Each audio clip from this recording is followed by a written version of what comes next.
pleasure and honor to be here with you today. I promise that I will keep my comments shorter than the plane ride that it took to get me here. What goes around comes around, cyclical thinking in business. Some of you know me as the editor of the Journal of Services Marketing, so you assume that I have an interest in the service sector, which I do. You assume I have an interest in marketing, which I do. But I also have an interest, a keen interest in business history. And in looking at business phenomena over time, it's amazing to me how many times, how often we revisit some of the same topics over and over again, and almost in a very cyclical type fashion. That has led me to some of my research interests, most recently on cyclical behavior, cyclical phenomena, how often our behavior recurs on a frequent, ongoing basis, and we often fall into habits which can be predictable and very useful to business people in understanding how those processes work. Much of it deals with the orientation towards time.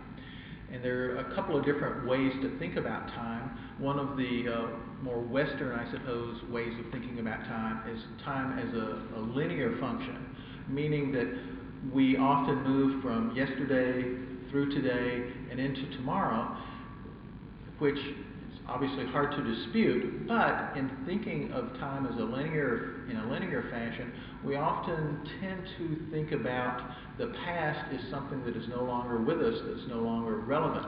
The sense, the mentality often of this linear perspective is to move into the future and in doing so forget the past. And that is not only a mistake in my view, but also it can also be dangerous and certainly less than fruitful. Rather, I'm increasingly subscribing to a cyclical view of time, and with the cycles, with the cyclical view, we're continually revisiting the past, looking at the decision makers in business, in our organizations, in our scholarship, look at what they've done, what they've accomplished, and to what extent can we benefit from what they've done before us, and to what extent have the topics that they have addressed and the issues they have grappled with continue to recur. And to the extent that we can benefit from that history, then that's to our advantage in our businesses and in our scholarship. So I'm going to give you some specific examples today of how this reoccurring thinking has emerged and how it's applied in some specific situations. But those are just examples. The main idea I want to emphasize is a cyclical way of thinking about things in which we, in order to move forward, we revisit the past and the past thinking and the past efforts that have gone before us. We could look at planning. If you go back in history, most organizations, being small organizations, small companies, the decision makers did very little planning in a long-term strategic kind of fashion. Most of the planning was, what do I need to accomplish today or this week? Maybe some forethought given to the changing of the seasons and how to prepare for the upcoming season and so forth. But much of the thinking was very short-term, very tactical in nature. It wasn't until about 45 or so years ago that businesses started thinking more in terms of strategic planning.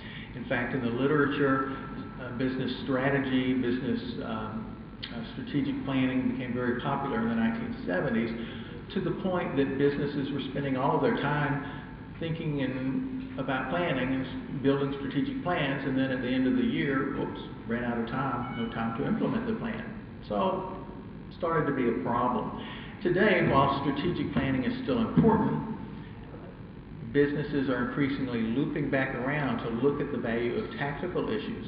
From my perspective as a business educator, I know that my students are not going to have the opportunity to exercise their strategic thinking unless they first prove themselves in a tactical mode. So tactics and short-term thinking, it still has a place, in other words, and businesses are starting to cycle back around and rethink that. Challenging whether increased productivity is the only goal that's possible through technology.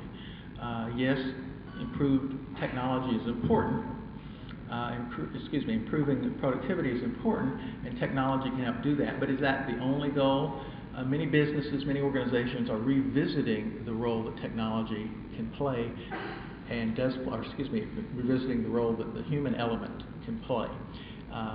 And I think that's important. To give you an example, quite often when I travel around the world, I'll visit a hotel, and the clerk at the service desk will often spend 90% of his or her time peering into the computer screen rather than looking at me.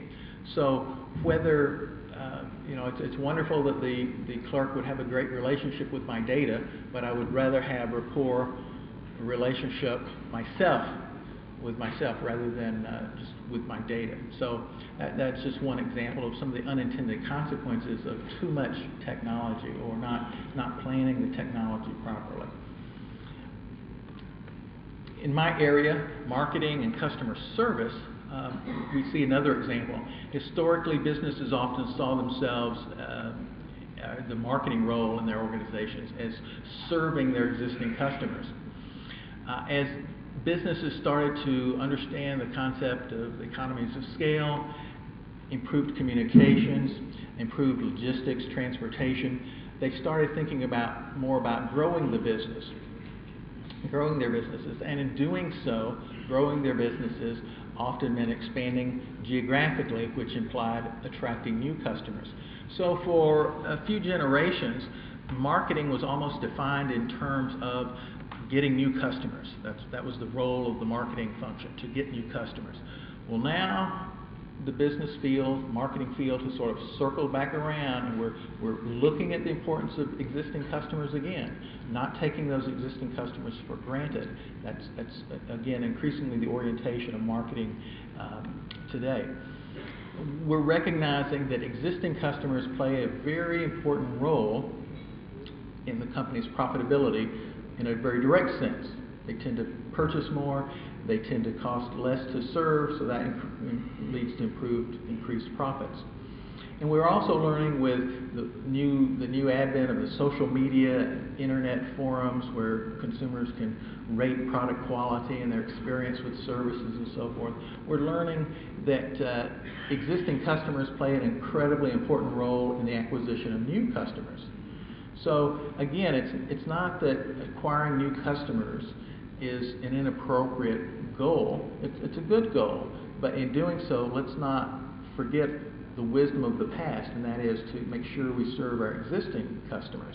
So again, that's another example of this cyclical thinking in a business, and how we've kind of moved away from a topic, and now we're kind of coming back to it, or coming back to recognizing it. Organization size. I know there's at least 2 or 3 presentations later today and tomorrow that we'll be talking about some related issues, so I won't take too long with this. But the idea here is that most businesses in the past were small businesses. Increasingly, or still today, most businesses are small businesses. But over the years, if you look at history, it's only been about 150, 160 years in which businesses, or which the concept of the big business, the large corporation, has existed. But during that time, there's been a lot of media attention, a lot of government attention placed on big business, to the point that many of us were led to believe that big business is the soul of the business community. But now we're looping back around and recognizing that small business is, again, big. Or as we'll learn later today, small business is beautiful. Small is beautiful, big. Governments are recognizing that from an economic development perspective, most new jobs in the past several years and into the future will come from small businesses, not from large businesses. So any kind of economic development, stimulating, encouraging business formation and so forth, that's where the jobs of the future are going to be. So that's placed a renewed emphasis on smallness. So again, another example, moving from smallness to bigness, and now we're coming back to recognize the importance of smallness. This cyclical thinking, again, is very important. As business leaders, one way to develop key employees is to think about mixing managers, mixing workers together. Don't have all of the marketing people in one part of the building and all the finance people in another part of the building and the operations people in another part of the building. Get them together. Have their offices intermingled so they come into daily contact with each other, so they can appreciate each other's perspective and the issues that are faced in other parts of the business. Similarly, you can bring them together in committees and work teams and so forth. So there's some opportunities there. As an educator, again, I think about how I can be more effective in my teaching role, and I think about what's best for my students. In the book series that was mentioned earlier called Marketing Fame, I'm writing that for my students, but in doing so, even though it's arguably a marketing book, I'm not thinking about including marketing topics per se. Rather, I'm asking a different question. I'm asking, is the topic relevant to my marketing students? Not, is it a marketing topic? Is it relevant to my marketing students? So I'm not afraid to talk about decision-making, leadership, human relations, interpersonal skills, ethical behavior, et cetera, et cetera, et cetera. Anything that I think my students would benefit from. I'm trying to give them a broad-based education, but at the same time give them some deep knowledge about marketing.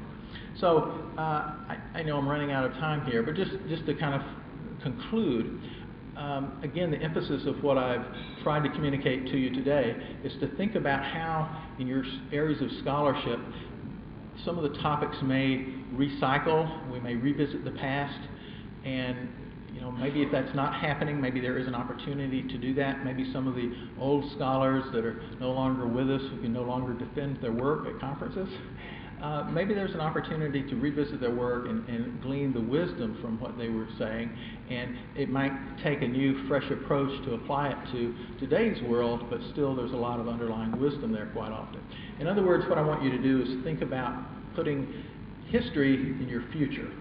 And just because an idea is old, or the scholar who thought it was old and again no longer with us, doesn't necessarily mean that it's invalid. I want you to think, or I challenge you to think in terms of thinking cyclically as you move forward, continually revisiting the past, pulling the best parts of the past forward, rather than distancing yourself from the past and past literature and past scholarship on a particular topic.